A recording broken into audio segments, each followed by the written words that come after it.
Lo que prometía una carrera lineal en un circuito con dificultades para adelantar como es Zandvoort y con el dominio habitual de los McLaren, se transformó afortunadamente en una carrera llena de incidencias, llena de situaciones, llena de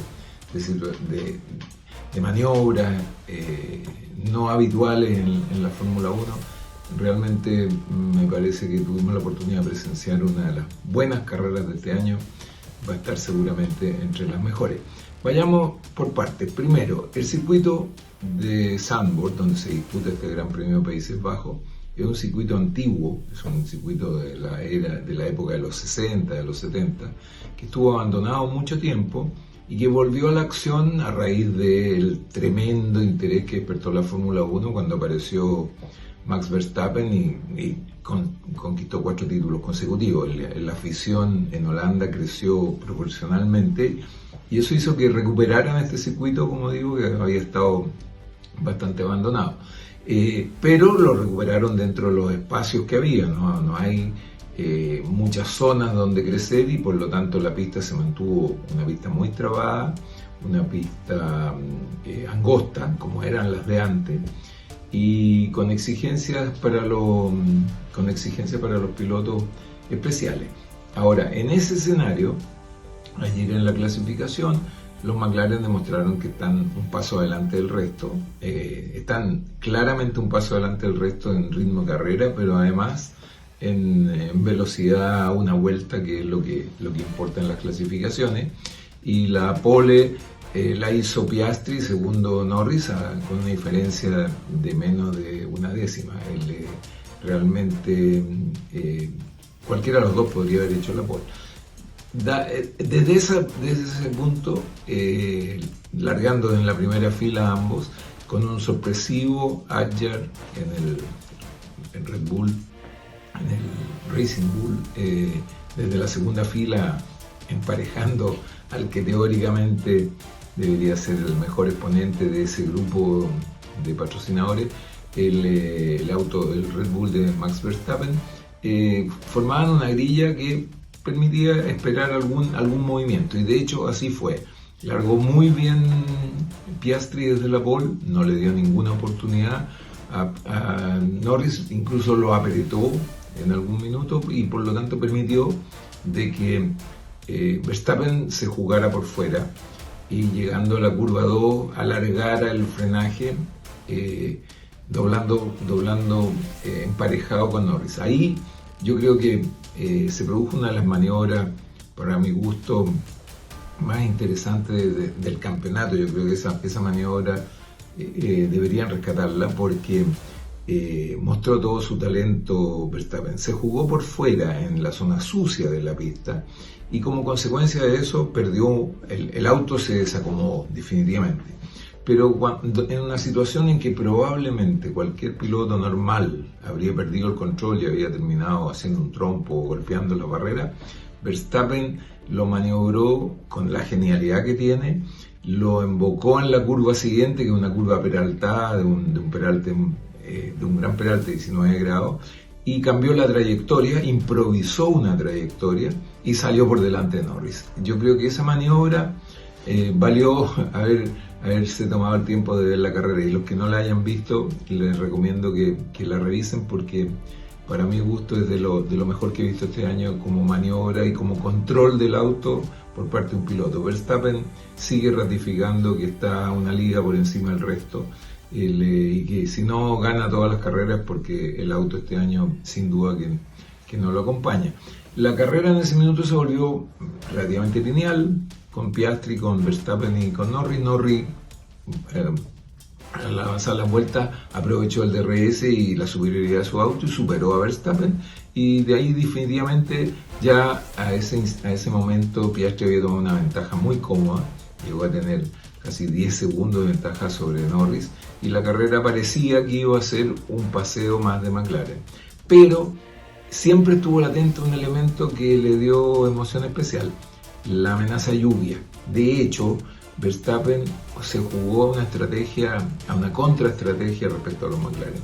Los McLaren partieron con neumáticos medios y Verstappen se jugó a partir con neumáticos blandos. ¿Cuál era la apuesta de Verstappen? El anuncio de lluvia decía que iba a llegar por ahí por la vuelta 10, 11, y entonces él se jugaba que con los neumáticos blandos iba a poder seguirle el ritmo a los McLaren con neumáticos intermedios, y cuando viniera el cambio obligatorio de neumáticos, él iba a estar en posición de hacer un undercut o pasarlos en los pits, alguna jugada estratégica, porque de correr a correr claramente no hay con qué darle a los McLaren. Eso que se daba por hecho, que la lluvia llegaba por la vuelta 10, nunca llegó, y por lo tanto Verstappen se vio complicado porque fue perdiendo mucho terreno respecto a los dos McLaren. Le costó defender su tercer puesto frente a los ataques de Hadjar y de Russell especialmente, y lo que sí no estaba dentro del libreto y que ayudó a revolver un poco el orden fueron algunas incidencias, como el despiste de Lewis Hamilton, que venía haciendo una carrera más que digna. No llovió, pero cayó una ligera garúa y eso mojó los pianitos, y Hamilton en la salida de uno de los pianitos de la curva Peralta justamente pisó más allá de lo razonable la zona pintada del borde, que estaba resbalosa por la humedad, y se fue fuera de pista golpeando el auto y dañándolo irreversiblemente.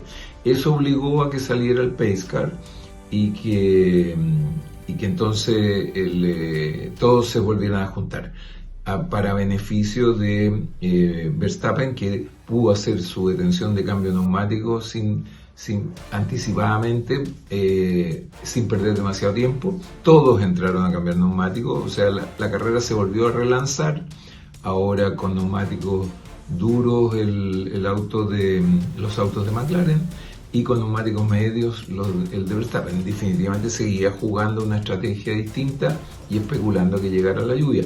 ¿Por qué esa especulación? Porque cuando llueve, cuando empieza a caer lluvia, con neumáticos más blandos, aunque sean lisos, uno puede sostener mejor el auto en la pista que con neumáticos más duros. Los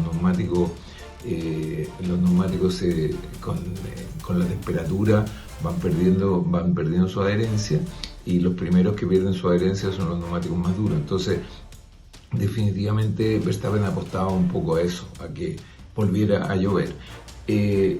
No se dio así, y Verstappen empezó a perder tiempo con respecto a los dos McLaren que se escapaban adelante, siempre con Piastri controlando la situación con la capacidad y la tranquilidad y el talento que le hemos visto este año. Definitivamente no tiene emociones Piastri, nunca se le ve cometer un mínimo error, nunca se sale un metro de la pista cuando no debe. Realmente el que esté puntero del campeonato no es una casualidad. Y estaban en esa, con los dos McLaren escapándose, con Verstappen ya entregado a que iba a ser tercero, subía al podio, cuando vino una maniobra. Antes había habido una maniobra también para rescatar. Los que vean la carrera, búsquenla. Cuando Russell pasa a Leclerc, y Leclerc le devuelve la maniobra, en una maniobra que no alcanzaron a los jueces a tomar medidas porque abandonó Leclerc después, pero había discusión si había sido o no dentro de las reglas. Yo pienso de que la Fórmula 1 necesita maniobras como esa para agregarle un poco de movimiento y de alternativas a las carreras. Él lo pasó por dentro con 3 ruedas en la tierra. Definitivamente había una rueda sobre la línea blanca, y por lo tanto uno podría decir que todavía estaba arriba de la pista. Lo concreto es que lo pasa, se tocan los autos sin daño afortunadamente, y bueno, estaba en eso Leclerc defendiendo la opción de ser quinto, y cuando entra Antonelli, que lo venía siguiendo, y obliga entonces a cambiar neumático, y obliga a Leclerc en la vuelta siguiente seguirle la situación para no ser víctima de lo que llamamos undercut, o que cuando un auto sale con neumáticos nuevos respecto a un auto con neumáticos viejos, gana mucho tiempo en esas primeras vueltas. Bueno, sucede eso, vuelven a la pista, Leclerc sale por delante, y cuando cuando se acercan a la famosa curva que ya hemos mencionado varias veces del peralte marcado, Leclerc va por fuera, que es la trayectoria correcta, y Antonelli, yo creo que un poco fruto de su inexperiencia, intenta un adelantamiento por dentro que lo único que hace es hacer que el auto se desplace sin demasiado control sobre el auto de Leclerc, enviándolo con ese toque hacia las barreras, y la Ferrari terminó muy dañada, debiendo abandonar, y ahí se acabó un poco la carrera y la opción de Ferrari son algunos puntos. Un pésimo día para Ferrari, los dos autos fuera, los dos autos dañados, ¿no? Para olvidar. Lo de Hamilton, además, hagamos un pequeño break. Lo de Hamilton es notable porque Hamilton ganó en sus 7 campeonatos en todos los circuitos que existen. Nunca pudo ganar en Holanda. Definitivamente ahí hay algo, pero hoy día, una vez más, no solamente no ganó, sino que ni siquiera pudo terminar. Volviendo a lo que fue el término de la carrera parecía ahí nuevamente lineal. Venía Piastri controlando absolutamente, detrás Norris sin atacarlo, y bastante más atrás Verstappen y Adjar. ¿Qué pasó? Una cosa que no hemos olvidado en la Fórmula 1 prácticamente de ver, una falla mecánica. ¿Cuánto tiempo pasa que son muy raras las ocasiones en que los abandonos se produzcan por una falla mecánica? Normalmente los abandonos son por choques, topones o salidas de pista.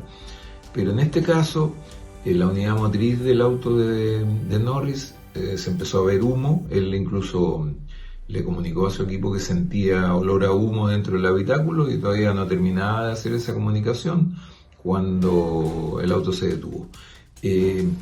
Una triste noticia, por decirlo de alguna manera, para las pretensiones de Norris del campeonato, y una mano tremenda para Piastri, que con eso suma más de 30 puntos de ventaja.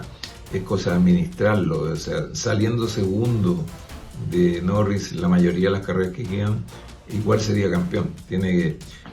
Realmente tendría que tener un golpe más la fortuna Piastri como el que tuvo Norris, para volver a ponerse Norris a tiro de cañón. Me da la impresión de que hoy día el campeonato quedó bastante definido, y bueno, y eso hizo que se moviera la clasificación. Verstappen subió a un muy digno segundo lugar en el podio, para alegría de los 300.000 personas se acercaron durante el fin de semana al circuito Zandvoort. Realmente la pasión por la Fórmula 1 que ha levantado Verstappen con su campeonato es increíble. Lo que llaman la marea naranja estaba a plenitud en el circuito. Y el que subió al último escalón del podio, un sorprendente Isaac Hadjar, en el Racing Bull, un equipo de la medianía de la tabla que no está para subirse al podio. Sin embargo, él clasificó cuarto, mantuvo ese cuarto lugar, como acomodó lugar, pero corriendo de correr a correr, no taponeó a nadie, y se encontró al final con la fortuna de que con el abandono de Norris él pudo subir al podio. Una tremenda emoción para un piloto que debutó este año, un piloto que debutó, traigo a memoria, debutó en las peores condiciones, porque en su primera carrera en Australia él se fue fuera de pista en la primera clasificación y destruyó el auto y demás, y las imágenes de él abajo del auto llorando como un niño, porque al final es un niño, tiene menos de 20 años, entonces él llorando con mucha pena. Esas imágenes fueron viralizadas, e incluso algunos otros participantes hicieron mofa de eso, decían de que la Fórmula 1 era un escenario para hombres y no para niños y demás. Bueno, él, después de ese único caso que podemos decir de él en esta temporada en que cometió un error, a partir de ahí fue siempre uno o el mejor de los rookies, de los debutantes, y hoy día ratificó eso con un podio, con un auto que no es un auto para podio, y sumó una cantidad de puntos para el equipo que le aseguran una cantidad de presupuesto para el próximo año. Se entendía con qué interés y con qué pasión celebraban en el pit Racing Bulls. Lo hemos dicho en alguna ocasión, los equipos se reparten el pozo de premios de cada año en función de su posición en el campeonato. Entonces, está en una posición, está bien, los campeones, los dos o tres primeros están en otra liga, pero ser quinto o ser sexto, por ejemplo, que es más o menos las posiciones por las que luchan un Williams o un Racing Bull, pueden significar 50, 60 millones de dólares adicionales en el presupuesto del reparto de los derechos de televisión que tienen los distintos equipos Fórmula 1.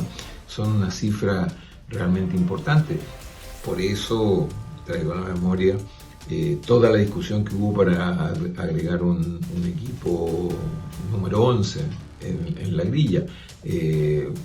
Pasaron varios años sin que nadie lo consiguiera.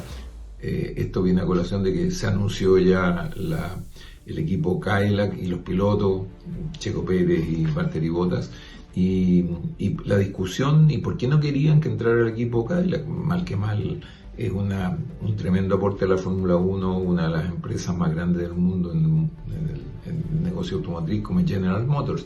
Sin embargo, los equipos se negaban porque tenían que repartir el botín entre 11 y no entre 10 como lo han hecho hasta ahora. Cadillac tuvo que compensar el monto de reducción. Para su fee de entrada se dice que fue del orden de los 600, 700 millones de dólares para tener derecho a entrar en este grupo selecto de los que se reparten los derechos de televisión. Es un submundo en la Fórmula 1 actual que uno no se puede imaginar.